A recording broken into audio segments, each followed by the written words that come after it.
बच्चों, आज हम आपको टेंस पढ़ाने जा रहे हैं। वो इस प्रकार हैं कि सबसे पहले है टेंस के प्रकार, यानी कि टेंस कितने प्रकार के होते हैं। टेंस मुख्य रूप से 3 प्रकार के होते हैं। प्रेजेंट टेंस यानी कि वर्तमान काल, और जिसकी पहचान होती है कि वाक्यों के अंत में है, हूँ, है, हो आदि शब्द आते हैं। दूसरा टेंस है पास्ट टेंस यानी कि भूतकाल, उसकी पहचान है था, थी, थे, ये वाक्यों के अंत में आते हैं। और तीसरा टेंस है आपका फ्यूचर टेंस यानी भविष्यकाल, इसकी पहचान है गा, गी, ये आते हैं वाक्यों के अंत में। इस प्रकार हमारे मुख्य टेंस जो है 3 प्रकार के होते हैं। अब हम आगे पढ़ेंगे। अब देखिए प्रत्येक टेंस के कितने भाग या प्रकार होते हैं। तो प्रत्येक टेंस जो है या कितने भाग होते हैं, प्रत्येक टेंस के आपके 4 भाग या 4 प्रकार होते हैं। अब नंबर 1 कौन सा है? नंबर 1 है आपका इंडेफिनिट टेंस, यानी कि इसको हिंदी में अपूर्ण काल कहते हैं।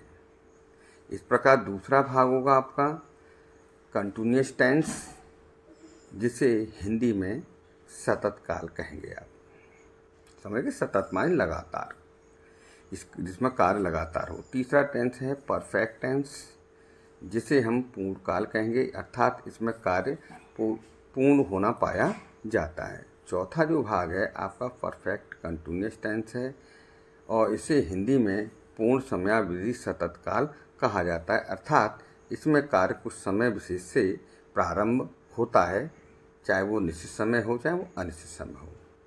अब तीनों टेंसों के चारों भागों को जोड़कर हम 12 टेंसों का निर्माण करते हैं। वो इस प्रकार होंगे। पहला होगा हमारा, हम प्रेजेंट टेंस को लेते हैं, तो प्रेजेंट के हम चारों भागों का वर्णन करेंगे। पहले प्रेजेंट इंडेफिनिट टेंस, यानी कि इसको अपूर्ण वर्तमान काल कहते हैं हिंदी में। और दूसरा जो टेंस है वो है प्रेजेंट कंटिन्यूअस टेंस, जिसे हिंदी में सतत वर्तमान काल कहते हैं। तीसरा जो टेंस है आपका वो प्रेजेंट परफेक्ट टेंस है, जिसे हिंदी में पूर्ण वर्तमान काल कहा जाता है। इस प्रकार चौथा है प्रेजेंट परफेक्ट कंटिन्यूअस टेंस, जिसे हिंदी में पूर्ण समयावधि सतत काल वर्तमान काल कहेंगे, सतत वर्तमान काल कहते हैं। पांचवा है आपका पास्ट का। हम अब ये चारों हमने प्रेजेंट के जोड़ दिए, इसके बाद पांचवा पास्ट का शुरू करेंगे, पास्ट इंडेफिनिट टेंस यानी कि अपूर्ण भूतकाल। छठवां जो आपका टेंस है वो पास्ट कंटिन्यूअस टेंस है, और जिसे सतत भूतकाल कहा जाता है हिंदी में। सातवां टेंस पास्ट परफेक्ट टेंस है, जिसे पूर्ण भूतकाल कहा जाता है। इस प्रकार 7 टेंस। अब आपको बताएं, अगला टेंस जो हम बताने जाएंगे वो अगले पेज पर होगा। वो है हमारा 8वां टेंस, वो है पास्ट परफेक्ट कंटिन्यूअस टेंस, यानी कि उसे हिंदी में समयावधि सतत भूतकाल कहेंगे। इस प्रकार अब फ्यूचर टेंस के भी 4 भाग होते हैं, उन्हें भी इस प्रकार पढ़ा जाएगा कि फ्यूचर इंडेफिनिट टेंस यानी कि अपूर्ण भविष्यकाल। और इसके बाद अगला जो टेंस है फ्यूचर का, फ्यूचर कंटिन्यूअस टेंस यानी कि सतत भविष्यकाल। 11वां टेंस जो है फ्यूचर का है फ्यूचर परफेक्ट टेंस, यानी कि पूर्ण भविष्यकाल। इसमें कार्य पूर्ण होना पाया जाता है भविष्यकाल में। 12वां जो टेंस है आखिरी टेंस है फ्यूचर परफेक्ट कंटिन्यूअस टेंस, इसे पूर्ण समयावधि सतत भविष्यकाल बोला जाता है। ये हिंदी में और अंग्रेजी में दोनों में दिए गए हैं। इस प्रकार से कुल मिलाकर के 12 टेंस हुए आपके। ठीक है बच्चों, आपकी समझ में आ रहे होंगे। और हम अगले पेज पर बढ़ते हैं। हमारा अगला पेज है टेंस की पहचान तथा बनाने के नियम। सबसे पहला जो टेंस है हमारा वो कौन सा है? तो हमारा सबसे पहले टेंस आएगा प्रेजेंट इंडेफिनिट टेंस, यानी इसे क्या कहेंगे हिंदी में, बताइए? अपूर्ण वर्तमान काल। चलिए इसकी पहचान क्या होती है वो देख लेते हैं। पहचान है हिंदी वाक्यों के अंत में ता है, ती है, ते हैं, ताहूँ आदि शब्द आते हैं। इनको वाक्यों के अनुवाद के कुछ नियम हैं, वो है अफर्मेटिव सेंटेंस के यानी स्वीकारात्मक वाक्यों के अनुवाद के नियम हैं। जब कर्ता एक वचन हो तो मुख्य क्रिया के साथ एस या ईएस या आईएस तथा अंत में कर्म लिख देते हैं।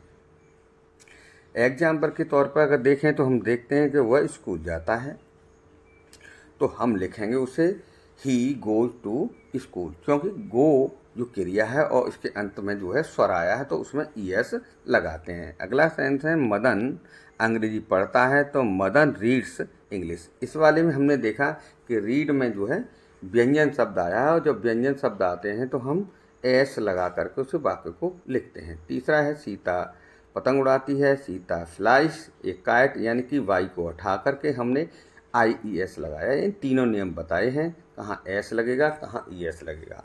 अब इसी प्रकार से बहुवचन के वाक्यों को बनाने के लिए भी नियम होते हैं, वो बहुत सिंपल और सरल नियम है। बहुवचन कर्ता के साथ मुख्य क्रिया और अंत में कर्म लिखते हैं, बस मुख्य क्रिया लगाते हैं, उसमें HIS नहीं लगाते हैं। एग्जाम्पल के तौर पर देखेंगे अफर्मेटिव सेंटेंस के अंतर्गत, ठीक है, तो अफर्मेटिव सेंटेंस को स्वीकारात्मक वाक्य कहते हैं और उसका उदाहरण इस प्रकार है, वे रोज़ाना अंग्रेजी पढ़ते हैं, तो दे रीड इंग्लिश डेली। इसमें हमें एस या यस लगाने की आवश्यकता नहीं है।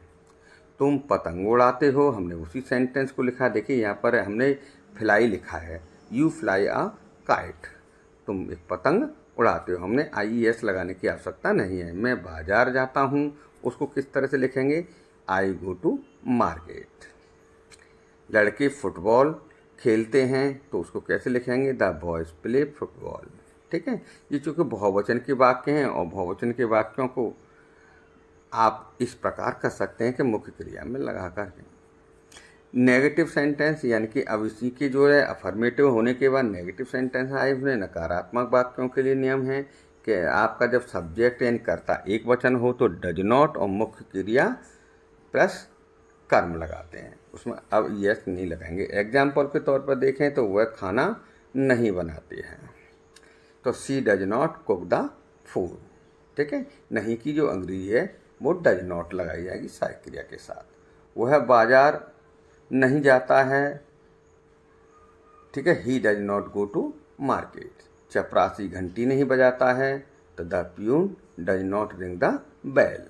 इस प्रकार से आपके सेंटेंस नकारात्मक होंगे, ठीक है, और आपको इस तरह से बनाने होंगे। जब वाक्यों में कभी नहीं शब्द आए तो उसको बनाने का नियम अलग प्रकार का होगा कि कर्ता जब एक वचन का होता नेवर और मुख्य क्रिया में SIS लगाते हैं और अंत में कर्म लिख देते हैं। ठीक है, अगले पेज पे, वह फुटबॉल कभी नहीं खेलता, ही नेवर प्लेज फुटबॉल। ठीक है, आपने देखा कर्ता जब एक वचन का है तो एक वचन के बनाने का इस प्रकार से बनाया जाएगा, क्रिया में SIS लगेगी नेवर के साथ। पिताजी कभी गाली नहीं देते हैं, फादर नेवर एब्यूज। वह कभी झूठ नहीं बोलता है, ही नेवर टेल्स ए लाई। आप देख रहे हैं जब एक वचन का कर्ता होगा तो SIS लगाई जाएगी। इसी प्रकार से बहुवचन के कर्ता के नकारात्मक वाक्यों को बनाने के लिए क्या नियम है, वो इस प्रकार है। कर्ता डू नॉट मुख्य क्रिया प्लस कर्म। ठीक है, ये नियम है, कर्ता लगाएंगे, डू नॉट लगाएंगे, मुख्य क्रिया लगाएंगे और कर्म लगाएंगे। एग्जाम्पल के तौर पर अगर देखें तो एग्जाम्पल है, तुम अंग्रेजी नहीं पढ़ते हो, तो अंग्रेजी में लिखा जाएगा, जो अनुवाद होगा, you do not read English. मैं अपने काम नहीं कर जाता हूँ, मैं अपने गांव नहीं जाता हूँ, तो I do not go to my village. हम पतंग नहीं उड़ाते हैं, we do not fly the kite. इस प्रकार से आप नकारात्मक बहुवचन के वाक्यों का निर्माण कर सकते हैं। और बहुवचन कर्ता के साथ जब कभी नहीं आए तो उसका वाक्य का निर्माण कैसे किया जाएगा या अनुवाद कैसे किया जाएगा, उसका नियम इस प्रकार है कि कर्ता प्लस नेवर और मुख्य क्रिया और कर्म, यानी इसमें SIS नहीं लगा जाए। जैसे कि आपने पहले सुना था अफर्मेटिव में, उसमें भी SIS नहीं लगती थी और नेवर के साथ यहाँ भी नहीं लगेगी। एग्जाम्पल के तौर पर देखें, तुम किसी को कभी गाली नहीं देते हैं, तो यू नेवर एब्यूज एनीवन। हम यह कार्य कभी नहीं करते, तो we never do this work. इस प्रकार से आप अनुवाद करते जाएंगे। मैं गरीबों को कभी नहीं सताता, I never affect to the poors. इस प्रकार आप कभी नहीं के सारे सेंटेंसों का निर्माण कर सकते हैं। इसके बाद इसी टेंस में आगे हम बढ़ते हैं और इंट्रोगेटिव सेंटेंस यानी कि प्रश्नवाचक वाक्यों को करने के नियम समझते हैं। प्रश्नवाचक वाक्यों को 4 प्रकार से बनाया जाता है। ठीक है, वो कौन कौन से हैं वो इस प्रकार से